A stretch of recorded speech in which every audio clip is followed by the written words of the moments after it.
Los habitantes de la región sur de Córdoba, en la zona rural, obviamente había muchos gauchos, no se definían como tal, no existen en los censos o en las notas la definición de gaucho. Gaucho es una palabra, un significado que encierra varias concepciones, varios significantes y que han ido variando algunos a lo largo del tiempo y de acuerdo a cada espacio.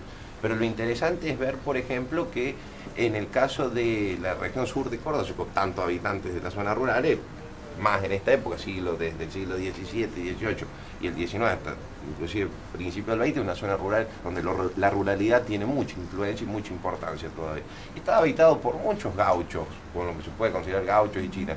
Y hay que considerar que además en esta región, por ejemplo, al ser región fronteriza, donde de un lado estaba el dominio del Estado, primero colonial, después blanco, en realidad originalmente los indios, del otro lado el desierto habitado por indios y las tierras muy productivas, una parte al menos, por lo menos, ese gaucho muchas veces cuando era perseguido por el Estado para las levas religiosas, para obligarlo a trabajar en determinado lugar o para algún servicio que le requería el Estado o algún privado, se iba a refugiar con los indios también, iba a vivir con los indios o se iba, hay sobrados ejemplos. El Martín Fierro en un momento inclusive va a estar viviendo con los indios, escapándose después que lo está persiguiendo. Sí. Entonces, eso es muy interesante contemplar, y por ende en Río Cuarto debe haber sobrados ejemplos, no están individualizados, pero desde ya que sí, no solo, y también considerando el compartir esta cuestión identitaria de costumbres, de usos y costumbres, la forma de vestirse, las costumbres alimentarias y demás, ¿no? Exacto. Martín, mucho se habla del gaucho, de la costumbre, del hombre, pero ¿qué pasa con la mujer? Una mujer, ¿cómo se hacía china? ¿Cómo era la mujer del gaucho? Era una cuestión por ahí de posesión, más allá de la elección que tenía la mujer de casarse, de convivir, de juntarse con el hombre. Buena pregunta y también bastante difícil porque no hay de responder por el hecho de que no hay muchas investigaciones al respecto, ¿no? Sí, La mujer lo que he estado investigando como que la mujer ha sido siempre como que era en un segundo plano, claro. Pero creo que esto es lo personal, ¿no? Me parece que al ser y pertenecer a lo que no se puede hablar de clases sociales, pero al pertenecer a los sectores sociales más populares y humildes, tal vez esta cuestión de, a diferencia de lo que pasaba en los sectores más altos, donde los matrimonios muchas veces eran arreglados. Por conveniencias, por intereses políticos, económicos y demás. En el caso de los sectores populares, yo creo que la mujer, en el caso, por ejemplo, del casamiento con el hombre que realmente con el que quería compartir el resto de su vida, o al menos gran parte de ella, era algo más era algo con mucha mayor libertad. O bien tenía mayores posibilidades de elegir. Entonces me parece que eso es interesante también y contaba a su vez con mayor libertad. Sí hay, por ejemplo, algunos casos de los sectores populares con respecto a la justicia y cómo estas mujeres de la época, de los sectores populares, van a tener un rol tan importante y van a ser consideradas en igualdad de importancia que los hombres casi. Y cómo van a estar abocadas a la cuestión del hogar, a la crianza de los hijos. Esa era un poco la función que tenían también, y a los trabajos muchas veces propios del lugar donde estaban, del hogar, y muchas veces también del campo, debido al lugar donde se encontraban. Que, el alimento alimentar a los animales, cocinarle a los hombres cuando estaban trabajando y demás. Pero también hay que rescatar esto. La mirada hacia la mujer en la mayoría de los casos es de mucho respeto por parte del hombre en ese aspecto, inclusive hasta en las cuestiones poéticas, por ejemplo, el mismo Martín Fierro lo resalta, en ningún momento hay una pelea con la mujer o demás, y si la hay, siempre se trata de apaciguarlo. De apaciguarlo, sí, era como que la mujer, la china es mía. Es mía, tal cual, era una cuestión casi de propiedad, no se podía ni mirar. No se podía ni mirar. Sí. Bueno, está bien. La defendían. La defendían. No, en ese aspecto es importante, pero sí, no, siempre, y más sobre todo en los vuelvo a repetir, en los sectores populares donde esta cuestión de la relación, del vínculo era muy importante porque muchas veces no tenían ningún tipo de riqueza, de propiedad material que les permitiese subsistir. Claro. Entonces el vínculo con el gaucho, el matrimonio, el casamiento... Contigo pan y cebolla. Tal cual, era muy importante. Era muy importante esa parte.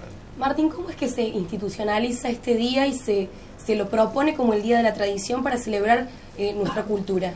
Bien, en realidad el momento del surgimiento de la idea de presentarlo como algo que se considere un festejo nacional, aunque no declararlo feriado, surge en la década del 30, más allá en el año 1937, con un grupo de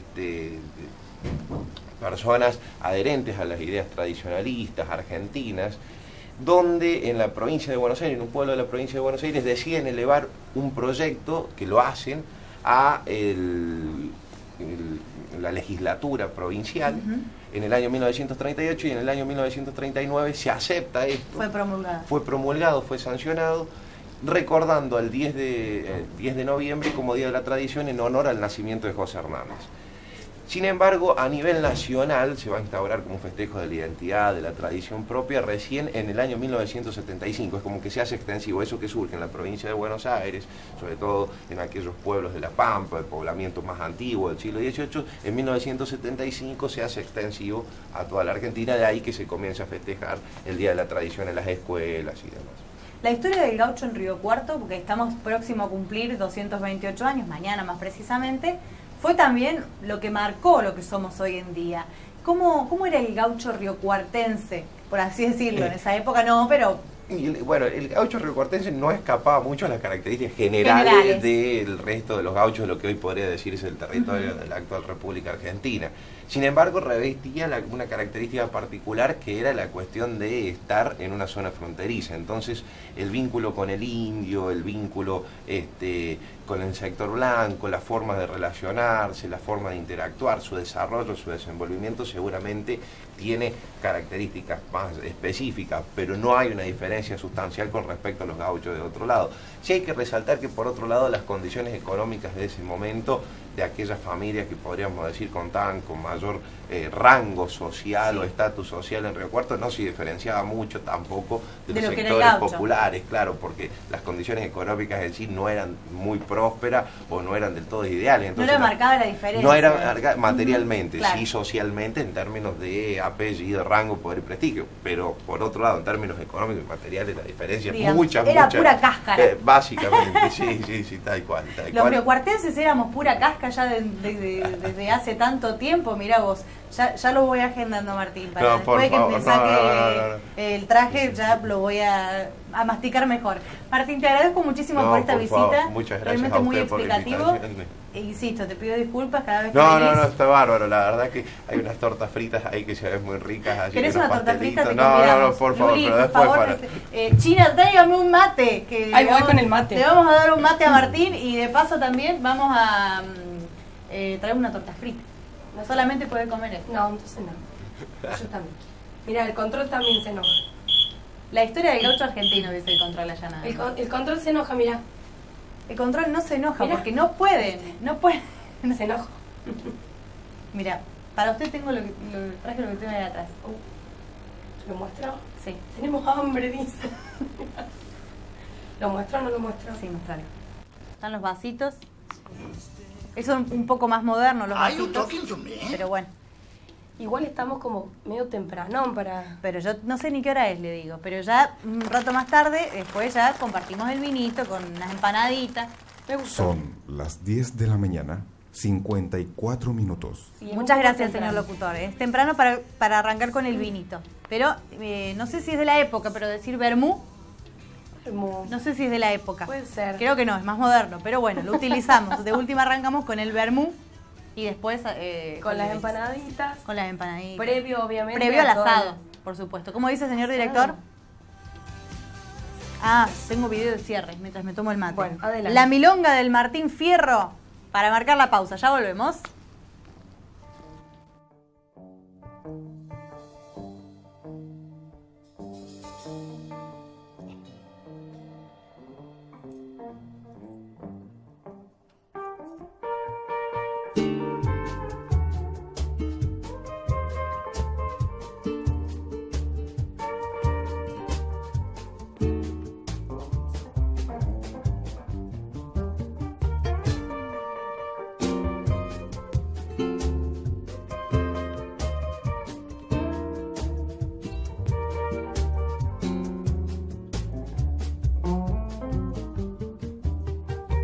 Yo no soy cantor letrado, porque lo mío es cantar.